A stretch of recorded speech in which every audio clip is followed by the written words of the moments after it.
예배드린 이 시간, 우리 하나님 자녀라는 우리의 정체성, 신분 놓치지 않고 우리 기쁨으로 함께 하나님께 찬양 드렸으면 좋겠습니다.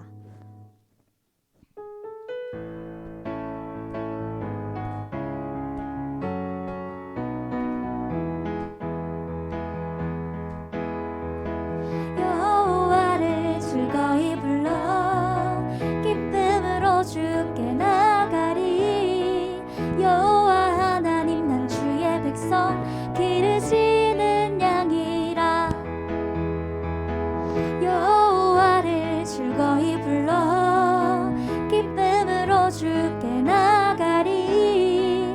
여호와 하나님 난 주의 백성 기르시는 양이라.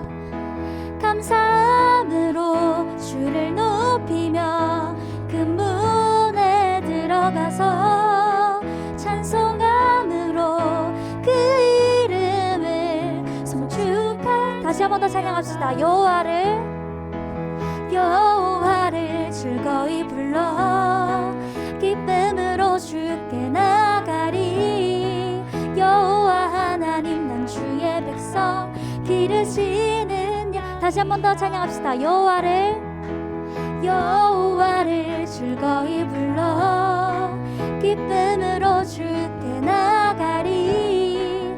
여호와 하나님 난 주의 백성 기르시는 양. 감사함으로 주를 높이며 그 문에 들어가서 찬송함으로 주 이름을 송축.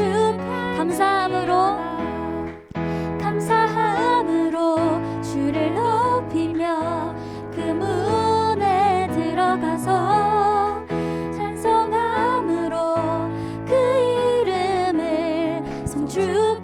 다시 한 번 더 찬양합시다. 여호와를 즐거이 불러 기쁨으로 주께 나가리. 여호와 하나님 난 주의 백성 기르시는 양이라. 여호와를 즐거이 불러 기쁨으로 주께 나가리. 여호와 하나님 난 주의 백성 기르시는 양이. 감사함으로 주를 높이며 그 문에 들어가서 찬송함으로 그 이름을 송축. 찬양합시다. 감사함으로 주를 높이며 그 문에 들어가서 찬송함으로 그 이름을 송축할지어다. 아멘. 우리 경례와 함께 기쁨으로 하나님께 찬양 드리겠습니다.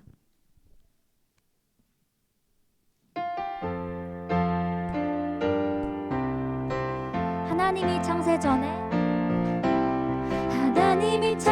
전에 당신을 미리 정하셨죠. 소원을 두고 행하시려 당신을 부르셨죠. 의롭게 하신 주님이 당신을 영화롭게 하셨죠. 어려움 갈등 그 어떤 것도 그 사랑에서 끊을 수 없죠. 난 믿어요. 당신 안에 하나님이 이루실 그 꿈을 당신은 잘할 수 있을 거예요. 하나님이 함께 다시 한 번 더 찬양합시다. 하나님이 창세 전에 당신을 미리 정하셨죠. 소원을 두고 행하시려 당신을 부르셨죠. 의롭게 하신 주님이 당신을 영화롭게 하셨죠. 어려움 갈등 그 어떤 것도 그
영광의 박수 올려드립시다.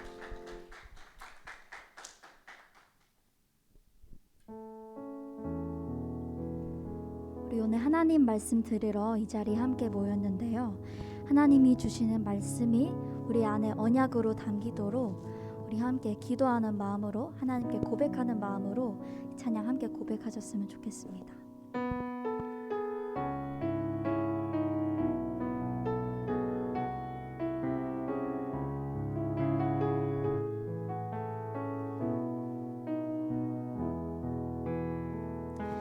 내 아버지 그 품 안에서 내 영혼은 안전합니다.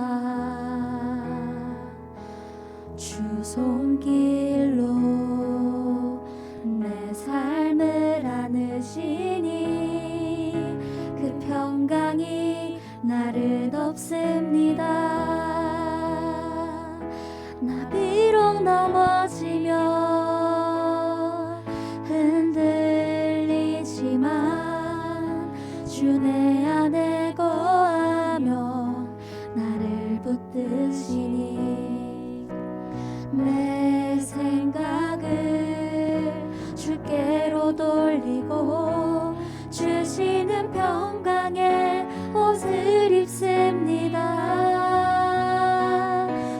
약속 안에서 내 영혼 평안해 내 뜻보다 크신 주님의 계획 나 신뢰 두려움 다 내려놓고 주님만 의지해 주 안에서 내 영혼 안전하니. 우리 다시 한번 고백합시다. 내 아버지 내 아버지 그 품 안에서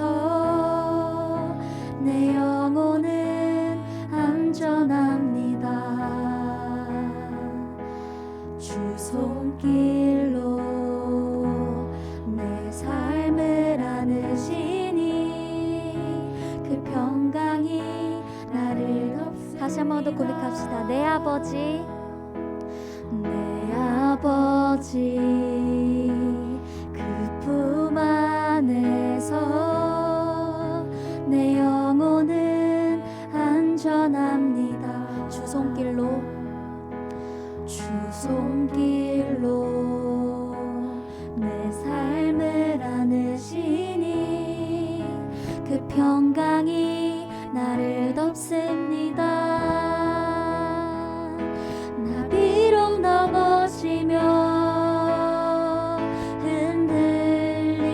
흔들리지만 주 내 안에 거하며 나를 붙드시니 내 생각을 주께로 돌리고 주시는 평강의 옷을 입습니다.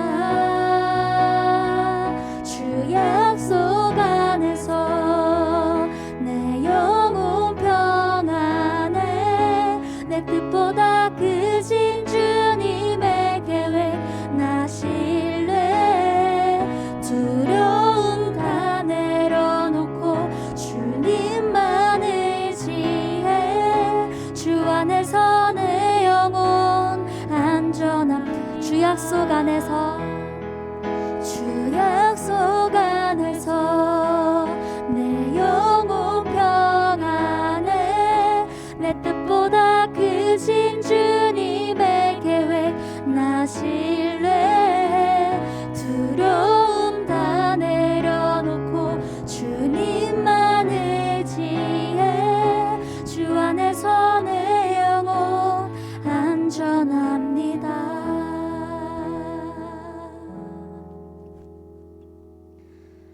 우리가 드린 이 찬양이 우리의 고백이 되기를 원합니다. 오직 예수 이름만으로 충분한 우리 렘넌트들이 되었으면 좋겠습니다. 그 이름만으로 함께 고백하시겠습니다.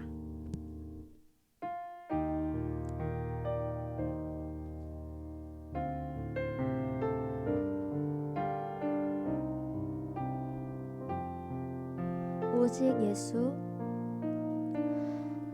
오직 예수 그 이름만으로 나 충분합니다. 지금 나의 이 모습 이대로 나 감사. 다시 한 번 더 고백합시다. 오직 예수 오직 예수 그 이름만으로 나 충분합니다. 지금 나의 이 모습 이대로 나 감사합니다. 나의 약함과 부족함으로 나의 주님은 일하십니다. 오직 예수 외에는 구하지 않고 그 이름만으로 완전하며 충분합니다. 그 안에 모든 것이 있으니 오직 그리스도로 충분합니다. 그 안에 모든 것 있으니 그 은혜로 충분합니다. 그 안에 모든 것이 있으니 오직 그리스도로 충분합니다. 그 안에 모든 것이 있으니. 우리 하나님 앞에 다시 한번 고백합시다. 오직 예수 오직 예수 그 이름만으로 나 충분합니다.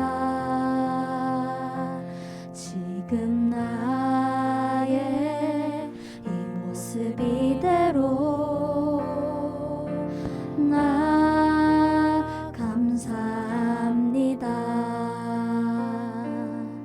나의 약함과 부족함으로 나의 주님은 일하십니다. 오직 예수 외에는 구하지 않고 그 이름만으로 완전하며 충분합니다. 그 안에 모든 것이 있으니 오직 그리스도로 충분합니다. 그 안에 모든 것 있으니 그 은혜로 충분합니다. 그 안에 모든 것이 있으니 오직 그리스도로 충분합니다. 그 안에 모든 것이 있으니. 아멘. 우리 예배 드리기 전에 우리 예배 드리는 이 시간 하나님께서 나에게 주신 언약이 나의 언약이 될 수 있도록 우리 예배 드리는 이 시간 성령 충만함 더해달라고 우리 함께 합심으로 예배를 위해서 기도하시겠습니다.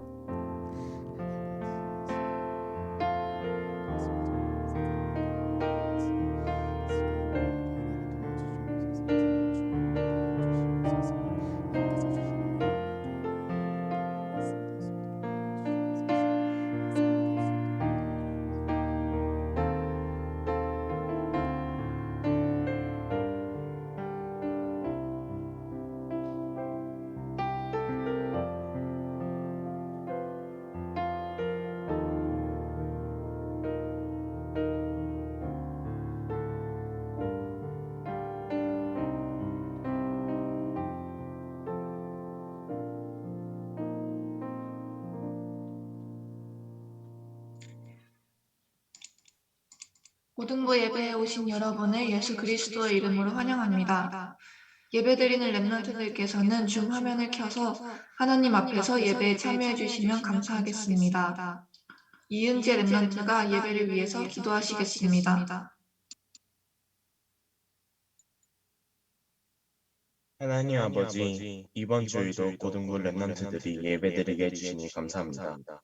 지금 이 순간 기도할 때 예배를 방해하는 흑암 권세는 우리를 구원해주신 오직 예수 그리스도의 이름으로 완전히 무너지고 예배에 집중하지 못하는 랩런트들의 마음과 생각을 다잡아 주옵소서. 우리 랩넌트들이 복음을 전하는 전도자가 되게 하여 주옵시며 남은 자, 순례자, 전복자의 여정을 떠나며 하나님의 절대 계획을 기다리는 영적인 힘을 주옵소서. 수능이 얼마 남지 않았습니다. 나를 위한, 육신을 위한 학업이 아닌 237 세계복음화를 위한 학업을 하게 해주옵소서. 24시 기도가 되고 영적 서밋이 되어 그 힘으로 학업에 임하게 하여 주옵소서. 오늘 말씀을 전해주실 이남현 목사님과 랩런트를 인도하는 선생님들에게도 성령 충만과 오력을 내려주셔서 우리 랩런트들이 진짜 답을 얻고 세계가 살아나는 역사가 이뤄지게 하옵소서.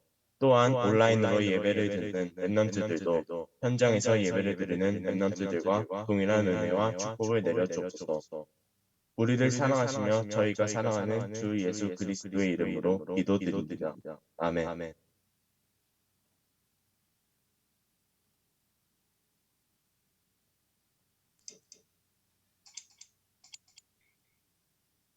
이남현 목사님께서 말씀 증거해 주시겠습니다.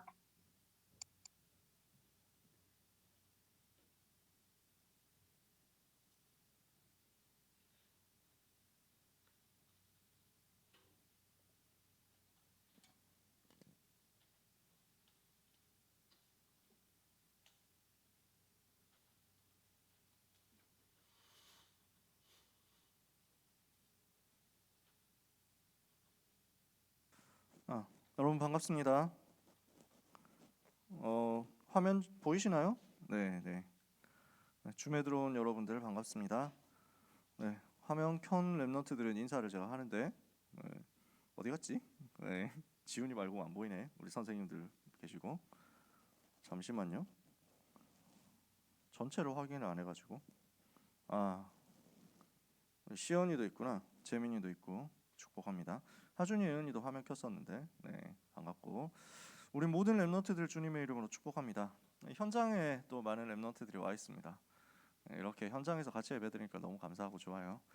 오늘 하나님이 주시는 영적인 힘들을 크게 여러분들이 다 얻게 되시기를 축복합니다.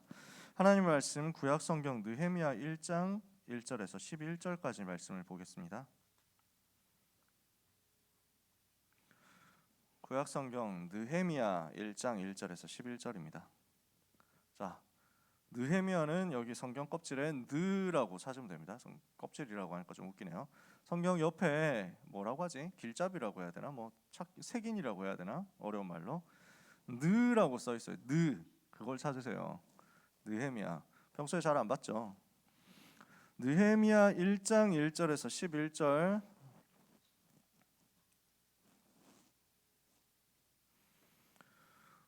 느헤미야 1장 1절에서 11절 말씀 찾으셨으면 다 같이 읽겠습니다.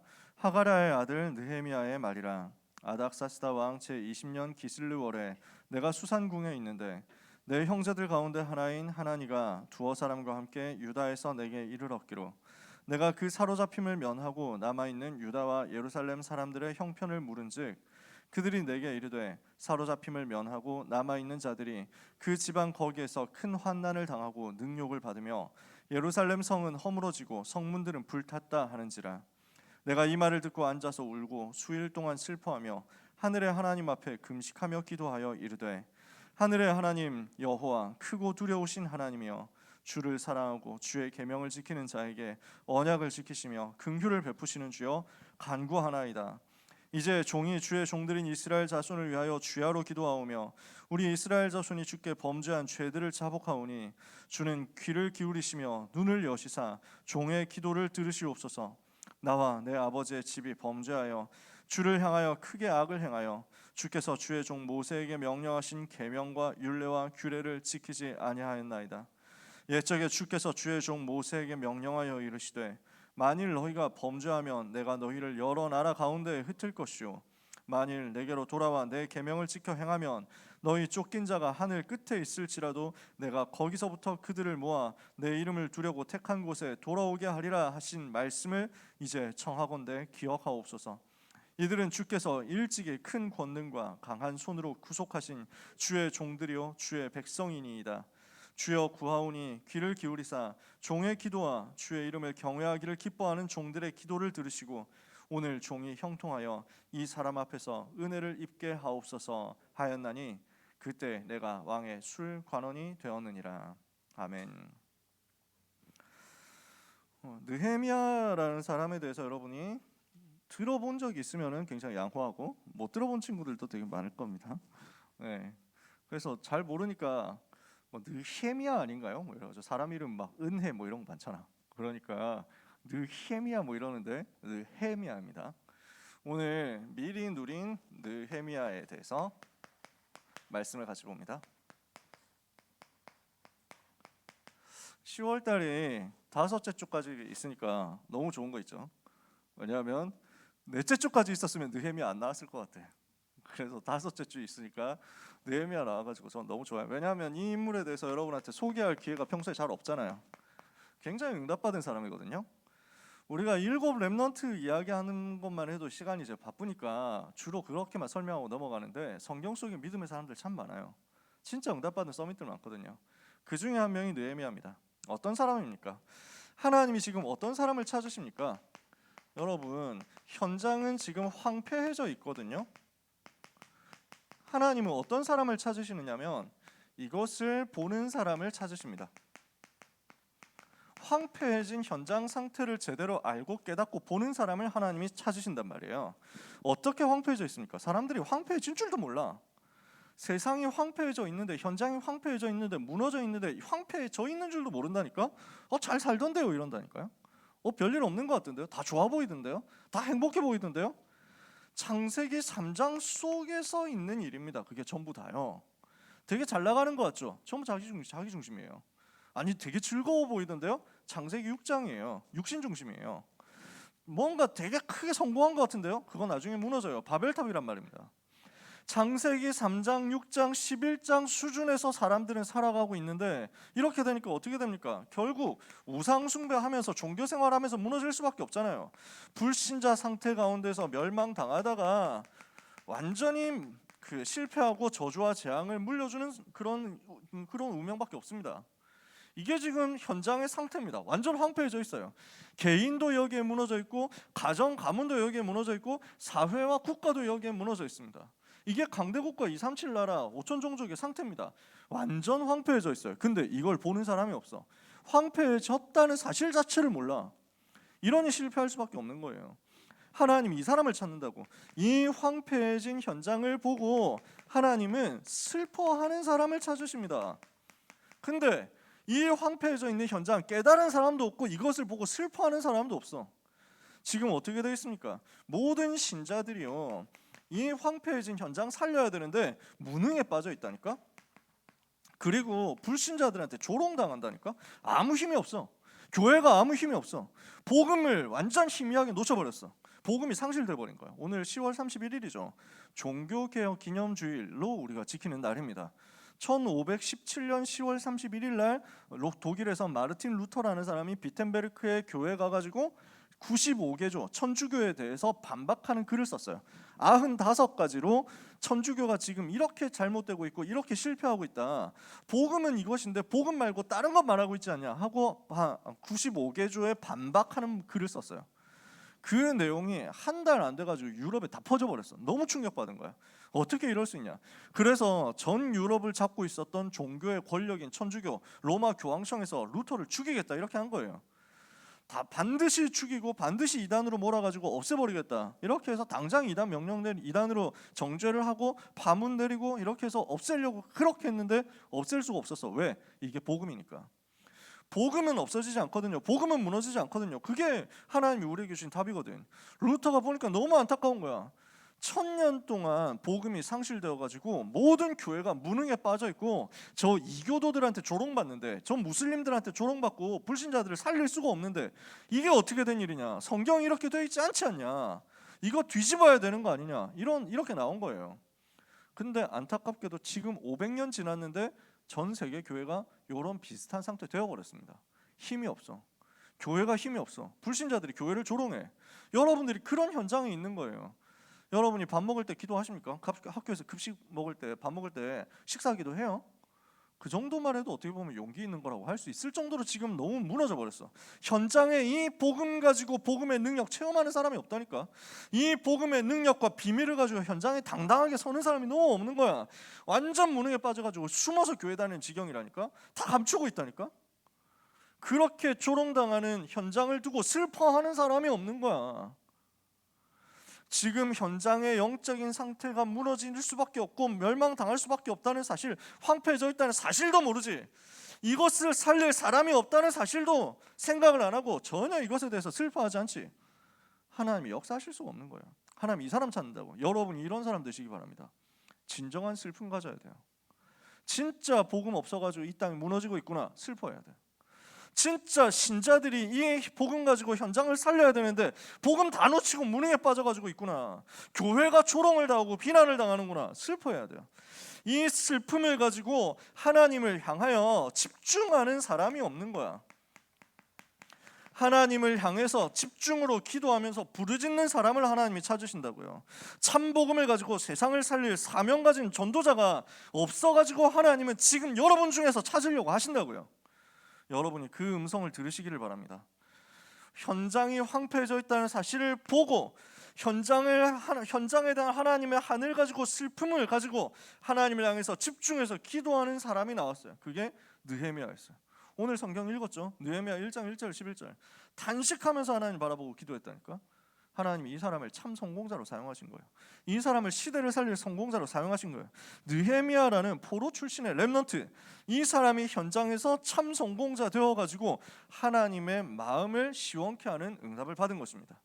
여러분이 이런 느헤미야 같은 참 성공자요 중직자의 응답 반드시 받으시기를 주님의 이름으로 축복합니다. 이 느헤미야가 성공했거든요. 어떻게 됐어요? 11절에 되게 멋있게 끝난단 말이에요. 그래서 교재에 보면 10절까지로 되어 있어요. 근데 10절까지 끝나면 되게 애매하겠죠. 화장실 가서 덜 끊고 나온 기분이 딱 든단 말이야. 11절까지 읽어야 맞아요. 그래서 11절에 이 기도를 마무리하면서 하나님께서 내게 은혜를 주셔서 이 상황을 해결할 수 있도록 역사해 주옵소서 하고 기도해요. 그런데 그 기도에 응답이 된 증거가 딱 나오죠. 그때 내가 왕의 술 관원이 되었느니라. 왕 앞에서 술을 대접하는 사람이 된 거야. 별것 아닌 것 같이 생각하신다면 그거는 여러분이 왕조 시대의 역사를 잘 몰라서 그렇습니다. 왕을 섬기는 시대에는 그게 굉장히 중요해요. 그래서 더 자세하게 들어가면 너무 투머치 인포메이션이니까 얘기를 안 할 건데, 그때 당시에는 왕에게 올리는 음식 담당하는 사람도 굉장히 높은 공무원이야. 고급 공무원인 거지. 왜 여러분 들어봤습니까? 정일품, 정이품 이런 거 들어봤어요? 그 벼슬 그 직책이잖아. 벼슬 직책. 그래서 막 구품까지인가 대충 그 정도 있거든. 조선 시대나 이럴 때 보면은 왕의 음식 책임지는 사람은 최소한 정오품입니다. 최소한 5품. 그게 높은 사람이야. 그러면서 왕의 음식을 가지고 왕하고 대화를 할 수 있으니까 더 높은 자리야. 그러면 요리사입니까? 아니야. 공무원 시험 쳐가지고 들어간 사람들이야. 그 사람들이 책임지는 현장이 이거예요. 아니 그 셰프라서 그런 게 아니야. 그냥 전문인인데 공부 열심히 해가지고 거기까지 올라간 사람인데 그 중에 직책이 그건 거야. 여러분 이해가 되세요? 그 시대 왕의 술 관원이 되었다라고 하는 것은 왕하고 대화를 할 수 있는 비서의 자리를 가지고 있었다는 거예요. 비서실에서 근무하는 중요한 직책을 맡았단 말이지. 자, 이 느헤미야 이름의 뜻은요, 여호와께서 위로해 주셨다, 그런 뜻입니다. 이 사람을 보고 교재에는 스룹바벨과 함께 포로에서 돌아온 지도자였다고 되어 있는데, 그거는 틀린 말이고요. 죄송하지만 스룹바벨하고는 100년 정도 차이가 납니다. 그러면 스룹바벨이 도대체 누구냐? 한번 스토리를 따져봅시다. 자, 여러분들이 전혀 좋아하지 않을 내용을 얘기를 대충 해보겠습니다. 페르시아 시대, 바사 시대 흐름을 한번 볼게요.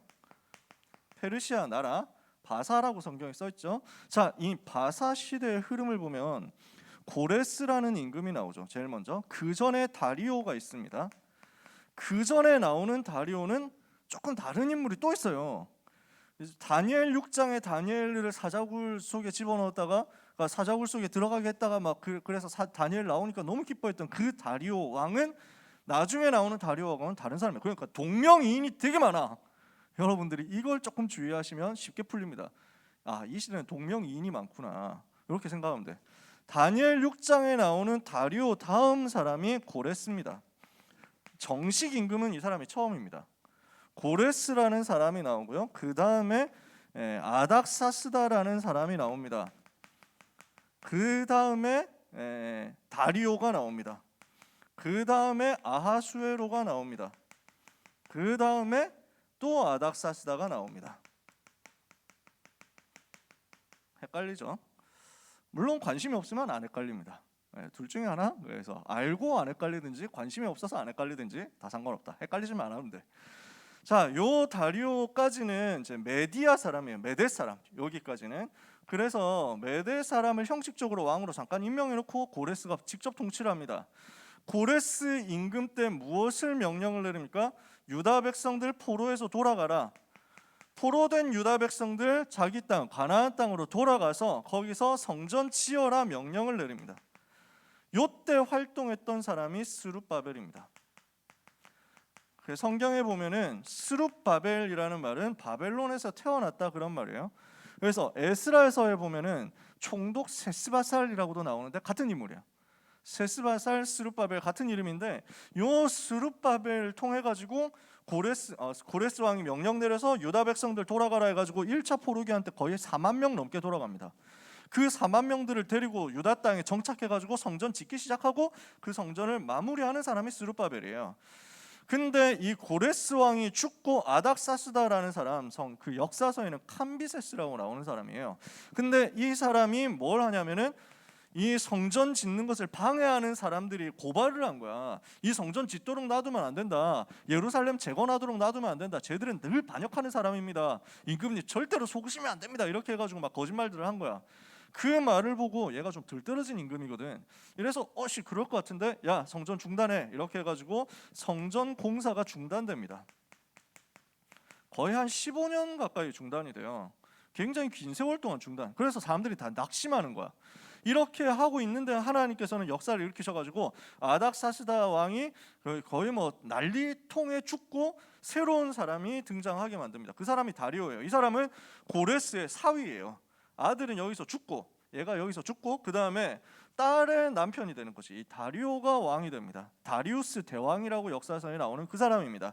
이 사람이 왕이 돼가지고 보니까 이 좀 그 병신 같은 애하고는 차별성을 둬야 되겠거든. 나는 얘하고 달라. 이렇게 얘기를 해야 되는 거야. 그런데다가 나는 고레스의 아들이 아니야. 고레스는 엄청 위대한 임금이거든. 거의 뭐 나라의 아버지라고 할 정도로 대단한 사람인데 이 사람의 내가 정통 후계자가 맞다는 사실을 보여줘야 되잖아. 아들이 아니고 사위니까 약간 약점이 있거든. 그래서 이 사람은 뭐에 대해서 더 집착하냐면 나는 고레스 임금께서 했던 그대로 해야 된다. 그대로 할 것이다. 내가 정통 후계자가 맞다는 사실을 보여준다. 이렇게 한 거야. 근데 그렇게 하다 보니까 뭐가 나왔냐면은 그때 당시에 성전 공사 중단된 것을 두고 슬퍼하는 사람들이 낙심해 있으니까 이때 일어났던 인물이 학계 스가랴 같은 선지자들입니다. 그래서 이 학계 스가랴 이런 선지자들이 나와가지고 성전 공사 새로 시작하자. 하나님이 반드시 역사하실 거다. 우리가 언제까지 낙심에 빠져 있어야 되겠냐? 지금 시작하면 하나님이 하늘과 땅과 바다와 만국을 진동하는 역사를 일으키실 거야. 지금이 바로 성전 건축할 때야. 이렇게 해가지고 메시지를 줍니다. 그래서 사람들이 영적인 힘을 얻어서 성전 공사를 다시 시작해요. 중단하라고 명령 내렸는데 그 명령과 상관없이 이제는 성전을 다시 짓기 시작하는 거야. 이렇게 해가지고 총독이 이 동네 다스리고 있던 옆 동네 총독이 보고 저것들 공사 다시 시작하는데 이거 어떻게 된 거죠? 하고 보고서를 올리는 거야. 그래서 이 성전공사 해도 되는지 안 해야 되는지 이거 허락을 해주십시오, 판단해 주십시오 하고 이 새로 바뀐 임금한테 보고서를 올리거든. 보고서를 보고 야 조사해봐라 하니까 고레스 왕이 명령 옛날에 내렸었던 거야. 성전공사 반드시 해야 되고 그 성전공사 하는데 돈 필요하면은 내가 낼게 이렇게 해가지고 임금이 그 사인 내리고 조서 내렸던 그게 보이는 거야. 그럼 성전 다시 지어야지 이렇게 해가지고 성전공사를 다시 재개하도록 허가를 합니다. 그래서 성전이 이때 완공돼요. 그 성전이 스룹바벨 성전입니다. 이때 활동했던 인물이라서 스룹바벨이라는 사람은 대체로 주님 오시기 전 BC 538년 고레스 왕이 귀환 명령 내렸을 때부터 활동했으니까 그때 최소 나이 30세 정도 된다고 해도 570년 언저리에 태어난 사람이야. 자, 몰라도 돼. 대충 지금 증거를 대는 거예요. 그 다리오 왕의 아들이 아하수에로인데 이 사람이 누구냐면 에스더 남편 그 사람이에요. 모르드게하고 같이 활동했던 이 시대 사람이죠. 그리고 다음 시대 사람이 나오는 게 이 아하수에로 왕의 아들인 아닥사스다예요. 이 아하수에로 왕은 역사서에는 크세르크세스라고 나와 있고 여러분들 잘 모르시겠지만 300이라는 영화에 등장하는 페르시아 왕입니다. 나는 관대하다 이렇게 해가지고 나왔던 그 사람인데 여러분 잘 모르겠지. 그 다음에 그 크세르크세스의 아들로 아르타크세르크세스라고 나오는 사람인데 지금 녹취를 해야 되는 선생님은 눈동자가 굉장히 흔들리는 것이 보입니다. 너무 좌절하지 말고 이런 거 그냥 스킵해도 돼요. 괜찮아요. 이 아닥사스다 왕은 그래서 여기 있는 아닥사스다하고 달라. 동명이인이에요. 아시겠죠? 그래서 요 사람이 지금 느헤미야 시대에 같이 활동하고 있었던 그 사람이에요. 느헤미야가 섬겼던 그 사람이에요. 느헤미야와 에스라는 이때 활동했던 사람입니다. 시대 보여요? 그래서 느헤미야는 BC 444년에 유다 총독으로 파견을 받아가지고 오게 돼요. 스룹바벨하고는 100년 정도 차이가 있습니다. 그런 인물이에요. 자, 알아야 되느냐? 몰라도 됩니다. 그러면 제가 왜 이렇게 길게 얘기했냐?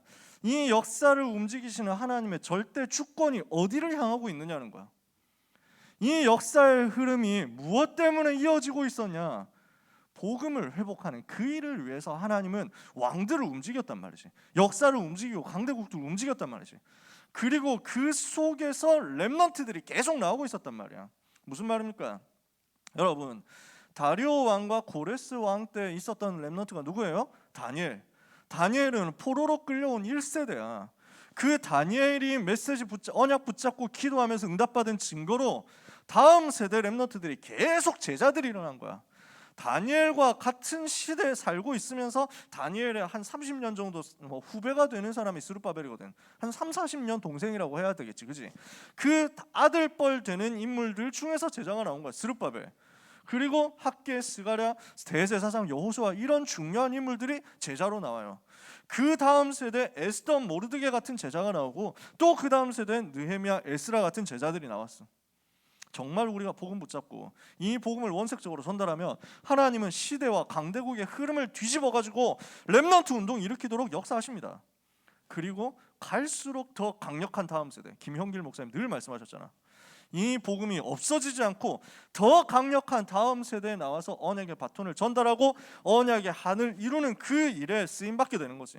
다니엘이 언약의 한을 가졌잖아요. 성전에 대한 한을 가졌거든. 그거 붙잡고 기도했는데 다니엘 다음 세대 그게 성취됐다고. 오늘 여러분이 세계복음의 언약 붙잡잖아요. 여러분 세대에 성취될 수도 있습니다. 여러분 다음 세대 또는 여러분 다음 세대에 성취될 수 있습니다. 하나님의 선하신 역사와 하나님의 선하신 계획은 절대로 없어지지 않고 바뀌지 않고 반드시 성취돼요. 그 대열에 여러분이 서면 됩니다. 느헤미야는 그래서 포로되어간 그 현장에서 일어난 남은 자였단 그 말이죠. 포로되어간 그곳에서 태어난 포로 2세대, 3세대, 4세대 넘어서는 그 속에서 나온 남은 자였어요. 이 사람을 하나님이 왕의 술관원으로 삼으시고 왕 앞에 선 관원이 되게 하시고 나중에는 유다 나라 그 유다 지역을 다스리는 총독이 되어 가지고 파견되어서 오는 왕 앞에 선 사람이 되게 하신 거지. 완전 성공사죠. 왜 성공했냐? 복음 때문에. 두 번째입니다. 자, 이렇게 느헤미야 배경을 좀 봤습니다. 그렇다면 이제부터 본격적으로 느헤미야가 무슨 일을 했는지 봐야 되겠죠. 느헤미야가 한 일은 성벽을 재건하는 것이었습니다. 이게 느헤미야의 가장 큰 그리고 가장 대표적인 가장 유명한 사역이었어요. 당시 상황이 어떻습니까? 자, 여기에서도 교재는 시간 순서가 좀 꼬여 있습니다. 여러분 학원보고만 교재 있잖아요. 그 교재에 있는 시간 순서 꼬여 있기 때문에 성경에 있는 그대로 그냥 시간대별로 쭉 알려드릴게요. 첫 번째는 제일 먼저 일어나는 사건이 예루살렘이 황폐해져 있다는 소식을 지금 느헤미야가 듣습니다. 너무 단식하는 거죠. 너무 안타깝지. 하나님의 성이 이렇게 황폐해져 있고 성문은 불탔고 성벽은 다 허물어졌는데 이것을 두고 고칠 사람이 없고, 그러니까 막 그 짐승들 다 돌아다니고 성전은 세워져 있는데 성전만 둥그러니 있지 그 성전을 지킬 사람도 없고 성전을 위해서 기도하는 사람도 없고 무슨 도둑들만 이런 사람들 산적들 이런 사람들이 막 돌아다니면서 막 빼들고 이렇게 하니까 제대로 되지를 않는다. 이런 소식을 지금 느헤미야가 들은 거예요. 이게 너무 안타까운 거예요.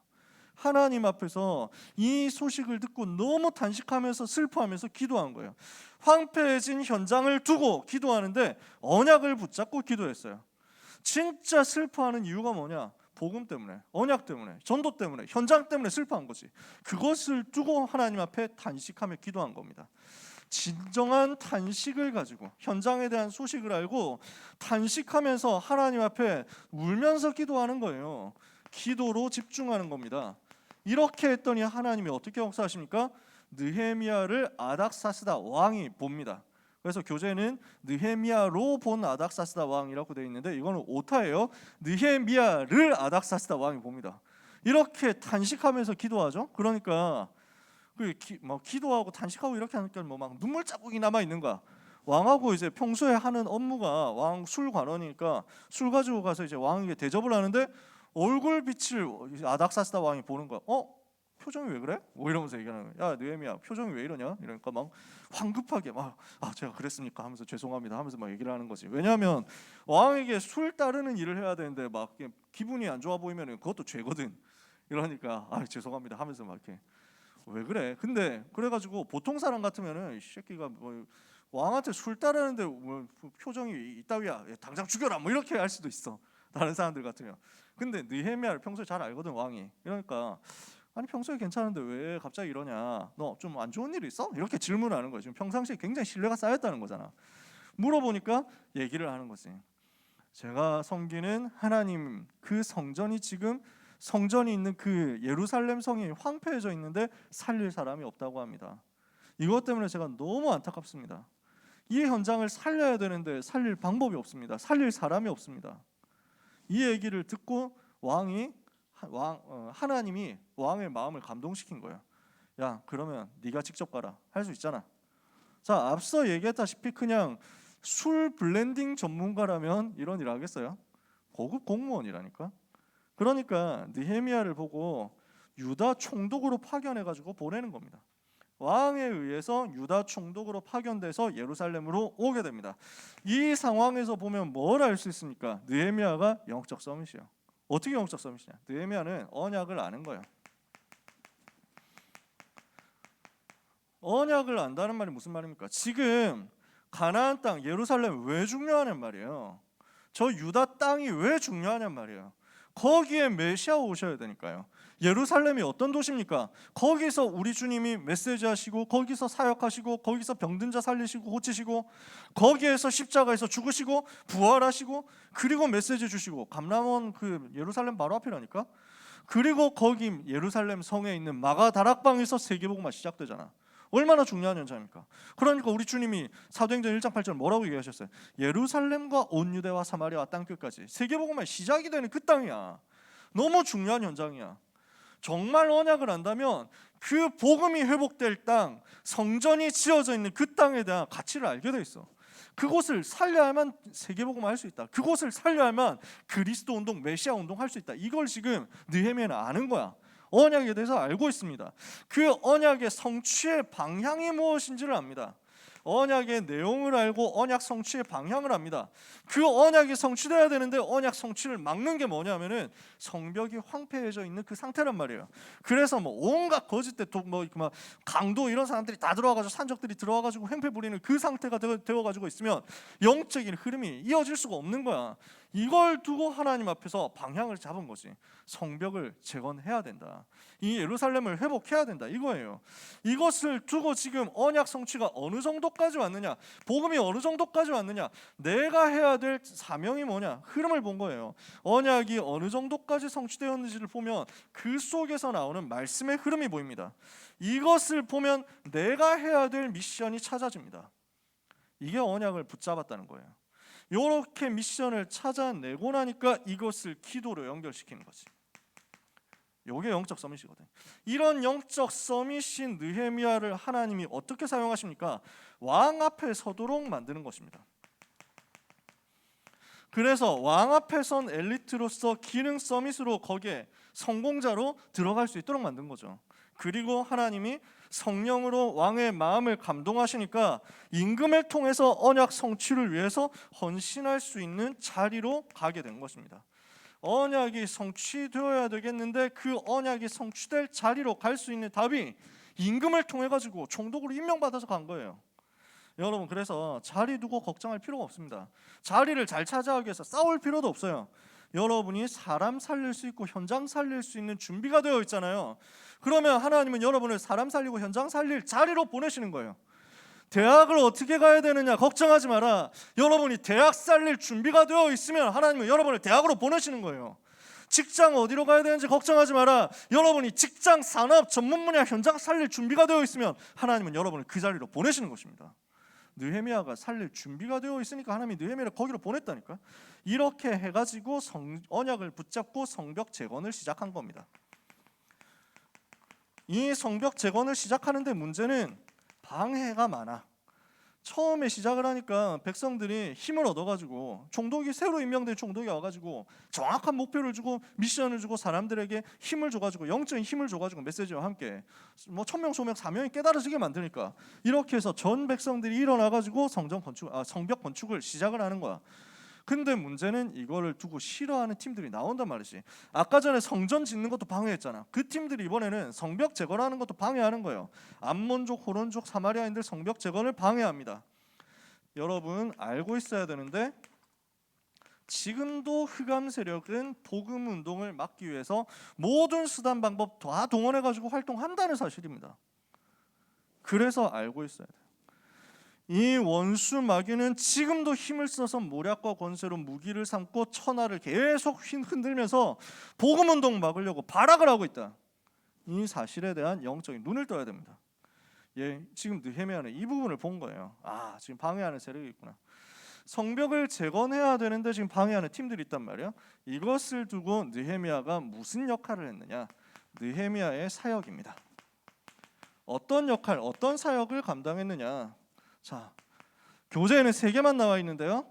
중요한 사역들이 좀 더 있습니다. 그래서 몇 가지 더 추가해가지고 알려드릴게요. 첫 번째, 산발랏, 암몬 사람, 도비아, 사마리아 사람들의 방해를 물리쳤어요. 뭘 했냐? 육신 싸움을 한 게 아니라 이 사람이 영적 싸움을 제대로 한 겁니다. 성벽을 재건하면서 지금 언약 성취를 위해서 영적 싸움을 하는 거거든. 그러니까 어느 정도 하게 되냐면 이 사람들이 뭐 공격하고 습격하려고 한다. 심지어 느헤미야 암살하려고 한다. 뭐 이런 내용들이 계속 들어와요.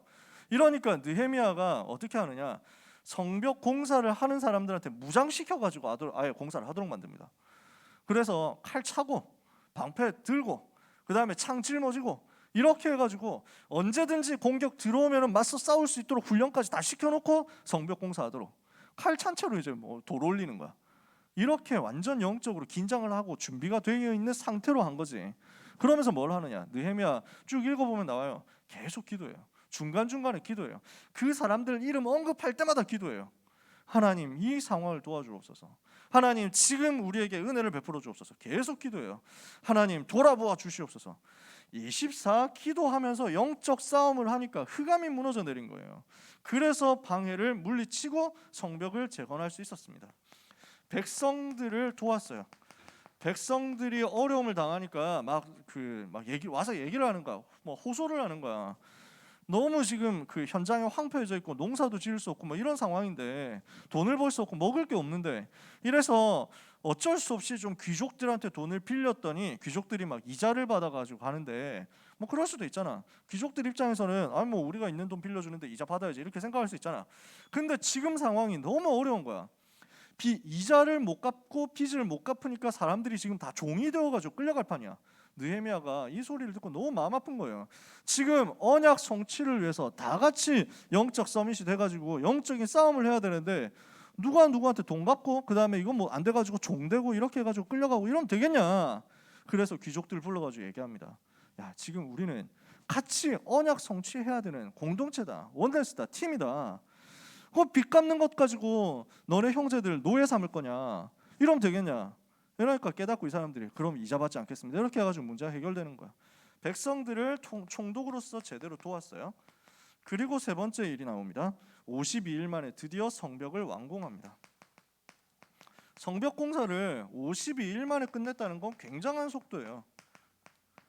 이건 무슨 말이냐? 전부 다 성령 충만 받았다는 거야. 모든 백성들이 완전 성령으로 충만되니까 영적인 힘 얻어버리고 육신적인 힘 얻어버리니까 하나님이 거기에 25로 역사하신 거지. 느헤미야는 24 기도하고 있었어요. 여기에 하나님이 25로 역사했어요. 그걸로 끝나지 않았습니다. 성벽을 세우고 끝난 게 아니라 지도자를 세워요. 많은 지도자를 세워가지고 자기의 사역을 감당할 수 있도록 책임지도록 만듭니다. 무슨 말이냐? 시스템을 세웠다는 거죠. 그리고 나서 무슨 일을 하냐? 제일 중요한 일이는 어떤 면에서는 성벽 세우고 끝, 사람 세우고 끝 아니라 메시지를 전달해요. 여기에 불러들인 사람이 누구냐? 학사 에스라입니다. 학사면서 제사장, 목회자죠. 이 에스라를 불러가지고 모든 유다 백성들 다 모아놓고 모든 포로되었다가 돌아온 이 백성들 다 모아놓고 메시지를 전달한 거예요. 복음 메시지 전달하고 언약을 붙잡도록 만들었어요. 그러니까 에스라가 모든 사람들 다 모아놓고 지금 복음 이제 하루 종일 메시지 하는 거야. 그러니까 백성들이 다 서가지고 메시지 들었다. 근데 여러분 보고 오늘부터 고등부 예배 서서 예배드리라 이러면 굉장히 기분 안 좋겠지. 그래가지고 그것도 우리 고등부 예배 1시간 조금 넘는 1시간밖에 안 될 건데 하루 종일 서가지고 메시지 들으라 힘들겠지. 근데 이 사람들이 너무 은혜 받았어. 하루 종일 서서 하나님의 은혜의 말씀 붙잡고 기도하고 하는데요, 모든 백성들이 깨달으니까 전부 다 울었어요. 다 울었어. 이 말씀을 듣고 아, 우리가 지금까지 이 복음을 놓쳤구나 하면서 안타까워한 거야. 어떻게 이런 복음을 우리가 놓치고 잃어버리고 이렇게 하다가 포로되고 이렇게 했냐. 이 귀한 복음 놓치고 우상 숭배하다니 이게 말이 되냐. 너무 하나님 앞에서 부끄럽고 죄송하고 이런 우리를 하나님이 구원해 주셔서 너무 감사하고 이 복음 정말로 놓치지 말아야 되겠다. 이 언약을 붙잡고 전부 다 백성들이 울었어. 그러니까 백성들이 우는지라 이렇게 돼 있어요, 성경 보면. 그러니까 느헤미야가 가가지고 나와가지고 야, 오늘은 기쁜 날 아니냐. 우리가 같이 복음 붙잡고 복음 회복하는 날인데 울면 되겠냐? 기뻐해야지. 이렇게 해가지고 잔치를 벌여줍니다. 사비를 털어가지고 또 잔치를 벌여. 백성들이 잔치해서 기쁜 건 아니고 메시지 듣고 나니까 진짜 기쁨이 회복되는 거야. 뭐라고 하냐면 느헤미야가 여호와를 기뻐하는 것이 우리의 힘 아니냐. 맞다 하면서 백성들이 다 같이 기뻐하는 거야. 진정한 눈물과 함께 진정한 기쁨이 회복되는 거야. 언약 붙잡을 때 이런 역사가 일어납니다. 그리고 에스라를 통해서 메시지 붙잡는데요, 잊고 있었던 절기를 회복하면서 전부 초막절 지키는 거예요. 그리고 무엇을 하느냐? 전부 결단합니다. 모든 백성들이 나와가지고 우리는 이제 이 언약 떠나지 않겠습니다. 완전 결단하는 행사를 한 거야. 정말로 우리는 복음 놓치지 않겠습니다. 전부 다 모여가지고 미스바 운동 때처럼 결단하는 거죠. 영적인 큰 부흥이 일어나요. 그리고 느헤미야의 마지막 사역이 나옵니다. 이게 8장부터 10장까지 나오는 내용이고요. 그 다음에 사람들을 어떻게 세워내 하는 얘기가 쭉 나오면서 맨 마지막에 13장에 보면요, 느헤미야가 되게 화를 내는 장면이 나와요. 뭐라고 하면서 화를 내냐면 백성들이, 유다 사람들이 이방 사람들하고 결혼을 하는 거야. 이방인들하고 결혼해가지고 이방 여자들하고 결혼해가지고 막 아이가 태어나는 거야. 이러니까 왜 이렇게 또 언약 못 붙잡는 짓을 하냐 하면서 화를 내는 거야. 여러분 여기서 주목해 조심해야 되는 건 뭐냐면 국제 결혼을 하면 안 됩니다 그 말이 아니란 말이지. 이게 무슨 말이냐? 우상 섬기는 사람들을 너무 쉽게 받아들이는 거야. 우상을 너무 쉽게 받아들이는 거야. 복음이 오직이 돼야 되는데 이 오직 복음 놓치는 것을 너무 가볍게 생각하는 거야. 섞인 복음 되는 것을 진짜 무섭게 생각하고 복음이 다른 것과 섞여지는 것에 대해서 영적인 한을 가지고 싸워야 되는데 여기에 대해서 무감각한 거야. 이 영적 무감각을 보고 느헤미야가 굉장히 강하게 질책을 하죠. 다시는 이렇게 하지 마라. 진짜 우리는 후대에게 복음 전달해야 된다. 완전 복음, 원색 복음 속에서 태어난 후대들을 계속 세워야 우리는 세계복음을 할 수 있다. 이거 가지고 전달합니다. 그래서 모든 백성에게 미션 전달해요. 오직 복음을 지키고 후대에 지키도록 모든 백성들에게 사명을 심고 마칩니다. 이게 느헤미야 13장까지 끝까지 있는 내용입니다.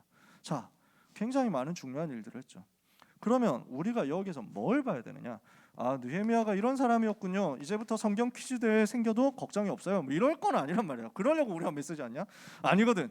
오늘 우리가 지금 말씀 나누는 이유는 뭡니까? 여러분에게 느헤미야가 응답받았던 그 비밀이 똑같이 회복돼야 된단 말이에요. 무엇이 회복돼야 됩니까? 정말로 언약 붙잡는, 말씀 붙잡는 편집이 시작돼야 됩니다. 무슨 말이야? 느헤미야는요, 말씀을 붙잡았죠? 이 말씀 속에서 나에게 주시는 언약이 확정되는 거야. 이 편집의 응답을 계속 받은 거지. 지금 사람들은 이 현장을 보고도 안타까워하지 않고 슬퍼하지 않잖아요. 하나님 앞에 집중하지 않잖아요. 왜? 관심이 없어. 복음에 관심이 없어. 언약에 관심이 없어. 느헤미야는 말씀 가지고 있는 거예요. 지금까지 이사야 선지자를 통해서, 예레미야를 통해서, 다니엘을 통해서, 에스겔을 통해서 주어졌던 그 메시지를 쭉 이어받아서 가지고 있습니다. 지금 세계복음하고 그리스도 오실 그것을 준비하기 위해서는 예루살렘 현장 살려야 된다 알고 있는 거예요. 언약을 정확하게 붙잡고 말씀을 붙잡은 편집한 느헤미야에게 하나님이 무엇으로 역사하시느냐? 세 가지 초월로 역사하신 것입니다. 어떤 역사가 일어나죠? 보좌의 능력의 역사가 일어납니다. 시공간 초월하는 역사가 일어납니다. 그리고 237의 빛을 비추는 역사가 일어납니다. 하나님이 우리에게 이렇게 역사하시는 거예요. 자, 오늘 여러분들이 언약 붙잡을 때, 말씀을 붙잡을 때 하나님은 이 세 가지 초월하는 능력의 문들을 여시면서요, 또한 동시에 어떻게 역사하시느냐? 세 가지 세팅되는 응답을 가지고 여러분의 영혼이 살아나게 하십니다. 말씀이 진짜로 들어갈 때 우리에게 있는 하나님의 형상이 회복되죠. 말씀이 정말로 들어갈 때 우리에게 있는 하나님의 영, 성령으로 충만하게 되는 역사가 일어나죠. 말씀이 우리의 영혼에 딱 새겨질 때요, 하나님이 주신 에덴의 근원적인 축복이 회복되어 가지고 나의 것으로 나옵니다. 말씀이 편집되어 가지고 이것이 기도로 연결될 때 하나님은 분명히 이 편집된 것이 설계되도록 역사하세요. 그 설계되는 순간에 이 초월하는 역사가 똑같이 일어난단 말이에요. 하나님은 여러분들이 언약 붙잡고 말씀을 붙잡고 편집할 때 세 가지 세팅되는 역사, 세 가지 초월하는 역사를 똑같이 일으키사 왕의 마음을 감동시키고 현장의 흐름을 바꾸는 영적인 변화가 일어나도록 만드시는 거예요. 그러니까 이 답을 가지고 현장으로 들어가서 구체적인 디자인을 하잖아요. 이것을 가지고 구체화된 실천을 하는 것이 디자인이에요. 이렇게 했을 때 하나님이 일으키시는 전무후무한 역사 따라 나오는 것입니다. 오늘 렘넌트 이거 붙잡는 거예요. 느헤미야는 뭘 했습니까? 구체적인 목표를 붙잡았어요. 뭡니까?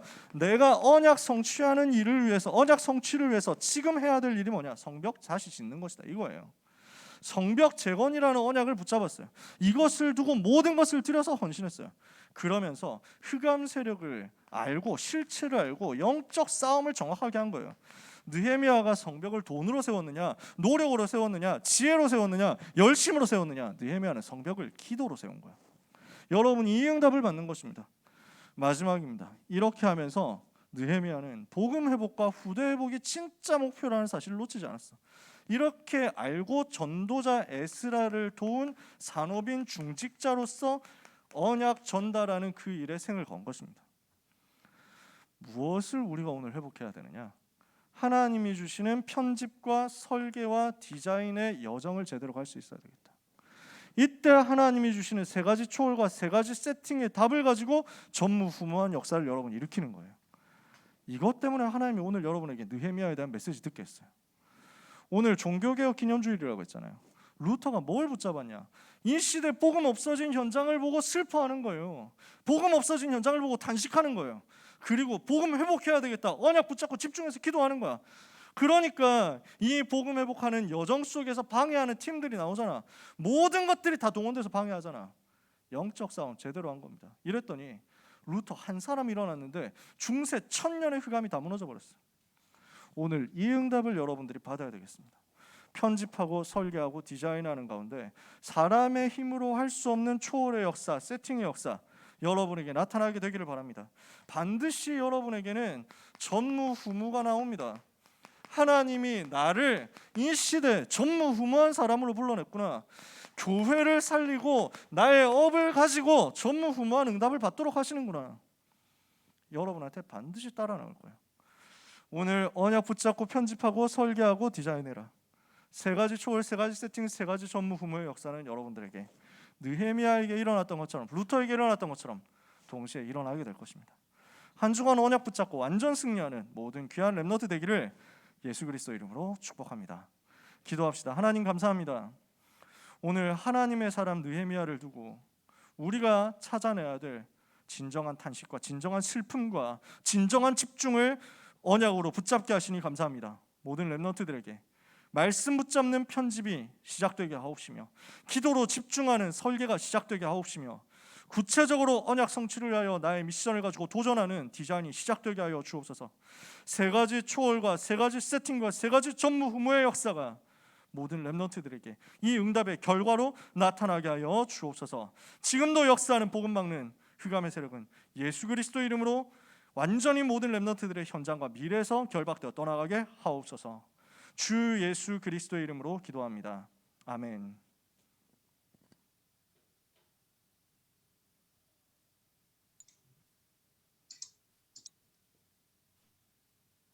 내 주는 강한 성이요 찬양하시면서 준비하신 예물을 하나님께 드리겠습니다.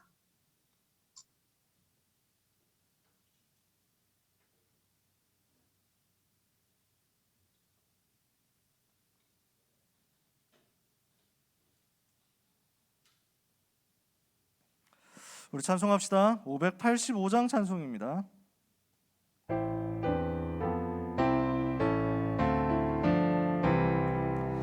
내 주는 강한 성이요 방패와 병기 되시니 큰 환난에서 우리를 구하여 내시리로다. 옛 원수 마귀는 이때도 힘을 써 모략과 권세로 무기를 삼으니 천하에 누가 당하랴. 내 힘만 의지할 때는 패할 수밖에 없도다. 힘 있는 장수 나와서 날 대신하여 싸우네. 이 장수 누군가 주 예수 그리스도 만군의 주로다. 당할 자 누구랴. 반드시 이기리로다. 이 땅에 마귀 들끓어 우리를 삼키려 하나. 겁내지 말고 섰거라. 진리로 이기리로다. 친척과 재물과 명예와 생명을 다 빼앗긴데도 진리는 살아서 그 나라 영원하리라.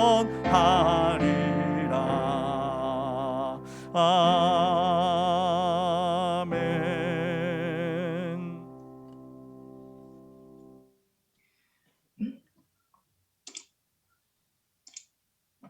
광고를 말씀드리겠습니다. 오늘은 종교개혁 기념주일이며 총회주일입니다.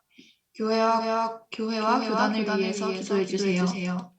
세례교육이 주일 낮 12시에 진행되고 있습니다. 고3 기도회가 오늘 오후 8시에 있습니다. 신행숙 목사님께서 메시지를 전해주십니다. 모든 고3 랩런트와 부모님의 참여를 부탁드립니다. 오늘 고1 소수 집중 훈련은 오후 7시에 진행됩니다. 오늘 오후 6시에 고등부, 대학부, 임원 연합회의가 있습니다. 장학생 집중 훈련을 은혜 가운데 마쳤습니다. 장학생 랩런트들은 장학증서를 개별적으로 수령해 가시기 바랍니다. 2022년 고등부 임원 선출을 위해서 기도해 주세요. 이남현 목사님께서 드린 예물을 위해서 기도해 주시고 축도해 주심으로 예배를 마치겠습니다. 오늘 세 가족이 있습니다. 이아림 랩넌트 오늘 처음 나왔는데 우리 민주 친구, 네, 그 자리에서 잠깐만 일어나 주시면 박수로 축복하고 환영하겠습니다. 잠깐만 자리에서 일어나 주세요. 네, 큰 박수로 환영해 주시기 바랍니다. 감사합니다. 끝나고 마치고 잠깐 인사해요.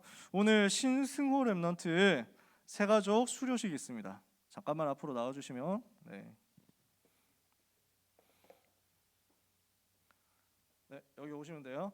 수료증 이름 신승호, 이 사람은 하나님의 자녀, 이 시대 살릴 랩넌트로 부름받아 본교회 세가족 교육 5주 과정을 은혜 가운데 마쳤으므로 이 증서를 수여합니다. 사무엘이 기름 뿔병을 가져다 그의 형제 중에서 그에게 부었던 이날 이후로 다윗이 여호와의 영에 크게 감동되니라. 사무엘상 16장 13절 말씀입니다. 2021년 10월 31일 임마누엘 서울교회 고등부 이남현 목사.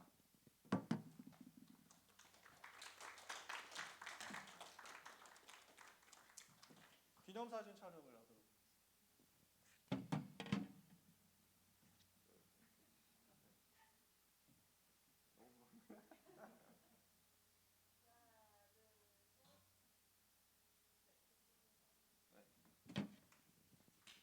큰 박수로 축복해 주세요. 우리 승호는 박경준 선생님 반으로 인도받아서 들어갑니다. 여러분 많이 환영해 주시고 같이 또 신앙생활 했으면 좋겠습니다. 드려진 예물을 위해서 기도하고 마치겠습니다.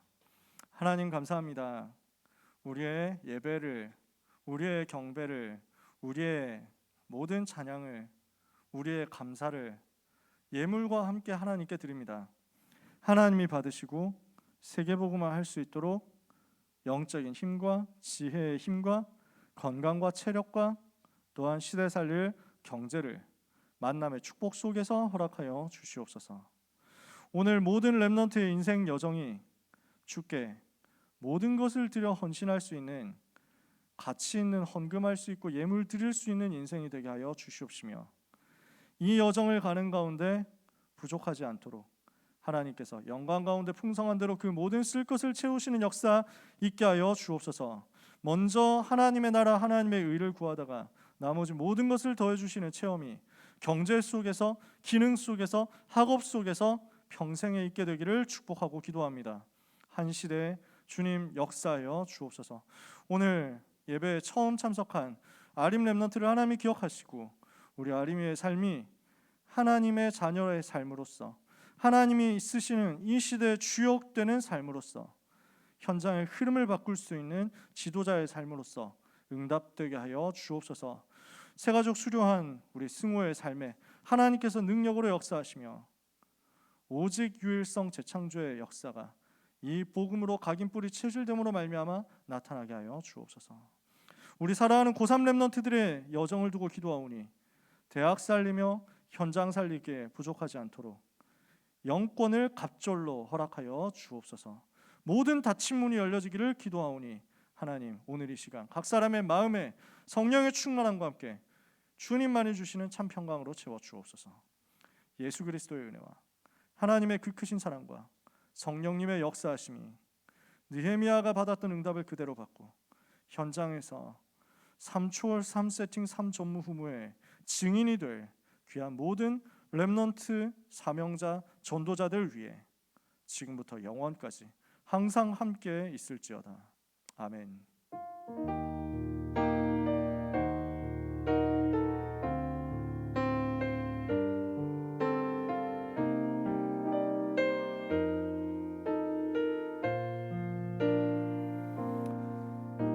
주일 1부 예배 드리도록 하겠습니다.